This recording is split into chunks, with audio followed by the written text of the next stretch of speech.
बताओ कंप्लीट करें पूरा का पूरा बायोलॉजी का सिलेबस सिर्फ 5 दिनों में रेडी हो। डिफिकल्ट होगा थोड़ा सा, क्योंकि कुछ बच्चे तो ऐसे तो जो एक चैप्टर पढ़ने में 3-4 घंटे प्रॉपर लगा रहे हैं कि मतलब दी 4 घंटे पढ़ूंगा तभी तो उस चैप्टर में 4 नंबर आएंगे। भाई नहीं करना होता ऐसा। 10 दिन बचे तुम्हारे एग्जाम को, 4 घंटे में तुम्हारी पूरी 2 यूनिट खत्म होनी चाहिए। इस स्पीड से रिवाइज करना है। तो तेरे को ये भी पता चलेगा कि इस स्पीड से रिवाइज कैसे करते हैं, और टारगेट में जाएगा कि चल तुझे आज से लेके कल तक में तुझे कंप्लीट क्या करना है स्पेसिफिकली फॉर बायोलॉजी। और बाकी इनऑर्गेनिक ऑर्गेनिक के लिए तुझे अलग अलग पेजेस में अलग अलग वीडियोस में पता चल जाएगा। ठीक है, देख सबसे पहले बात करें हाईएस्ट स्कोरिंग सब्जेक्ट। ये ऐसा सब्जेक्ट जिसके बिना तुम किसी भी कैटेगरी में हो, किसी भी लेवल पे जाना हो, कितना भी मार्क्स स्कोर करना हो, इसके बिना सिलेक्शन नहीं हो रहा, सबको पता है लाइक। और सबसे फेवरेट सब्जेक्ट भी है। बट मैंने जो देखा ना, बच्चों के मार्क्स भी सबसे कम इसी सब्जेक्ट में आ रहे हैं। स्पेसिफिकली लाइक बायोलॉजी में यूज टू स्कोर 240, 250, 260। तुम लोगों ने पता है क्या, किताब को इतनी डीपली थॉरोली नहीं पढ़ा। तुम ये सोचते हो कि अच्छा ये लाइन पीवाईक्यू में आया तो ये बहुत इंपॉर्टेंट है, ये लाइन थोड़ा कम इंपॉर्टेंट तो नहीं आएगा। नहीं बच्चों, पेपर किसी भी लेवल का, हाँ कंपैरेटिव तुम ये समझ सकते हो कि एलन के मॉड्यूल, एलन के पेपर से या आकाश के पेपर से या जो भी आप टेस्ट सीरीज दे रहे हो उसके पेपर से आपका पेपर कंपैरेटिवली काफ़ी ईजी होगा।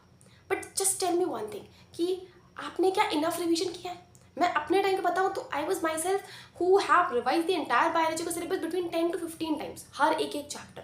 मतलब बिना ये देखे कि अच्छा ये हाई वेटेज चैप्टर तो इसको 5 बार करना है, 10 बार करना, और ये लो वेटेज है तो इसको 5 बार नहीं।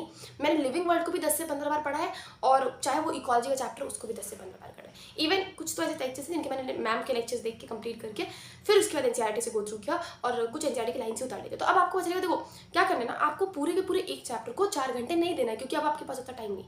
ठीक है, और खासकर जो दी टारगेट्स दे रही है वो डिफिकल्ट है, मतलब वो बहुत सारे चैप्टर्स कवर करता है। तो इसलिए you have to remember one thing कि आपको एक चैप्टर को अगर मैक्सिमम आप देते हो तो it's like almost 45-50 minute, 1 hour इस तरह में। ठीक है, और कितने पेजेस है बच्चों, एक बताओ। 17 पेजेस की किताब है, मतलब ऑन एन एवरेज तुम्हारे एनसीईआरटी का एक चैप्टर 17 से 18 पेज का ऑन एन एवरेज अगर देखा जाए तो 18 पेज है। मतलब मुझे ऑन सिर्फ आधे घंटे में सिर्फ 9 पेजेस रीड करना है। तो तुमको ये नहीं करना है कि दी हम 4 घंटे करेंगे, तुम आधे घंटे का लगाओगे टाइमर, पेज नंबर 1 से लेके पेज नंबर 9 तक करोगे फिक्स, और 9 पेजेस सिर्फ इस आधे घंटे में रिवाइज करना है। टाइमर अपने सामने लगा के रखोगे ना तो तुम्हारे पास क्या होगा ना, तुम्हारा टिक टिक टिक टिक चलता रहेगा, तुम्हारा कॉन्शियस एक्टिव रहेगा। हम क्या करते हैं, शुरू के 2 पेज से बहुत फोकस के साथ पढ़ रहे हैं, फिर वो करते हैं। बेटा इंट्रो मत पढ़, इंट्रो किसी चैप्टर का मत पढ़। अगर एक दो बार आया भी है कुछ इंट्रो, एक बार पढ़ ले, एक लाइन इंपॉर्टेंट हाईलाइट करे, दैट्स इट।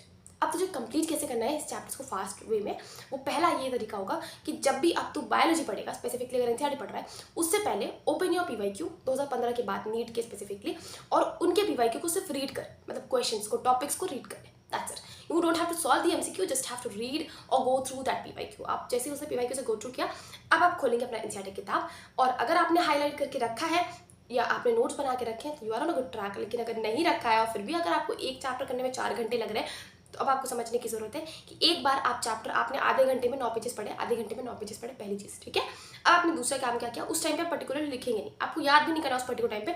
अब मैं जो आपको बता रही सुनो, आपने आधे घंटे में 18 पेजेस एक बार जाने के लिए, मतलब देखने के लिए रीड कर लिया, आपने हाईलाइट कर लिए इंपॉर्टेंट पॉइंट्स, दैट्स इट।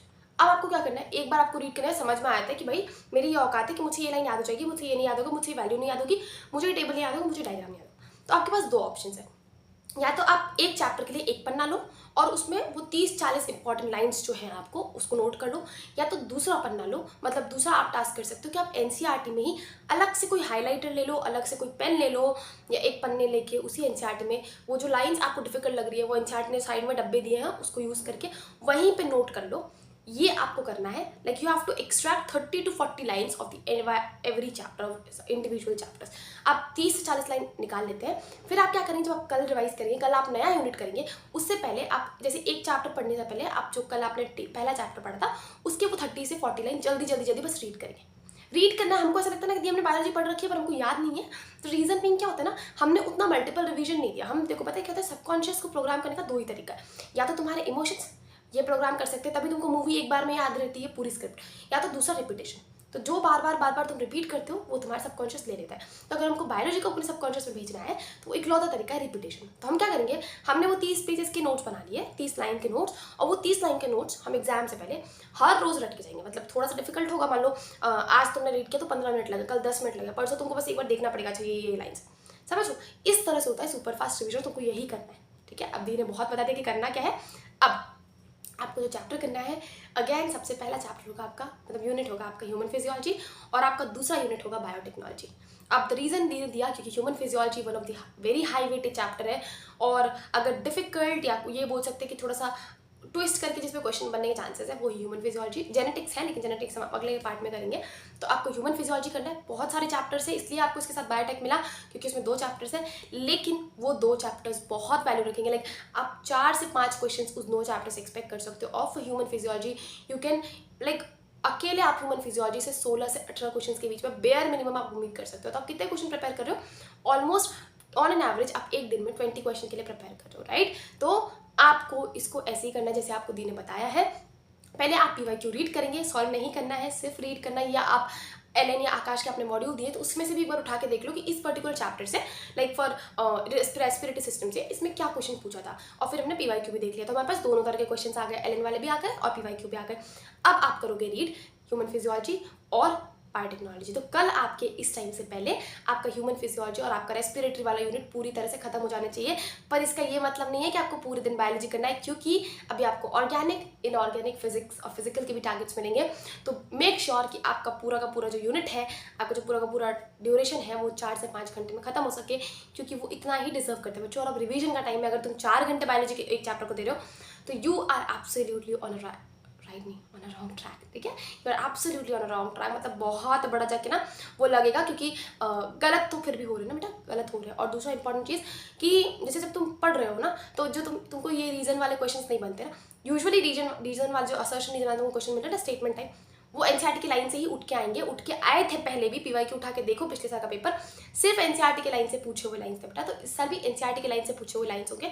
तो जहाँ पे बिकॉज लिखा हुआ है, जहाँ पे स्पेसिफिक टर्म्स लिखा हुआ है, एज लिखा है, सिंस लिखा है, इन टर्म्स को अच्छे से गोला करके, और वहाँ पे उसके ऊपर वाला लाइन को एक स्टेटमेंट 1 लिख दो, उसके नीचे वाली लाइन को स्टेटमेंट 2 लिख दो, और ये अपने पन्ने में उतारो या किताब में ही लिखो। इससे तुमको पता रहेगा, आइडिया रहेगा कि ओके ये क्वेश्चन को ऐसे बनाया जा सकता है, ठीक है? ये हो गया तो दूसरा इंपॉर्टेंट चीज़। तो तुमको बायोलॉजी के आज के टारगेट में कंप्लीट करना है पूरा का पूरा ह्यूमन फिजियोलॉजी, और जो दूसरा इंपॉर्टेंट कंप्लीट करना है that is biotechnology complete, and just do let me know in the comment section. और कल आपको मिलेगा और भी ज़्यादा डिफिकल्ट टारगेट। कंप्लीट कर लो बच्चों, रिवाइज कर लो, टाइम बहुत कम बचा है, एंड आई होप का आप कंप्लीट करोगे। एंड जस्ट डू लेट दीदी नो कि आपने कितना कर लिया, कौन सा चैप्टर बच गया, और आपके लिए डिफिकल्ट टॉपिक कौन सा है जिससे दीदी आपको पढ़ा सके। Okay, till then bye bye.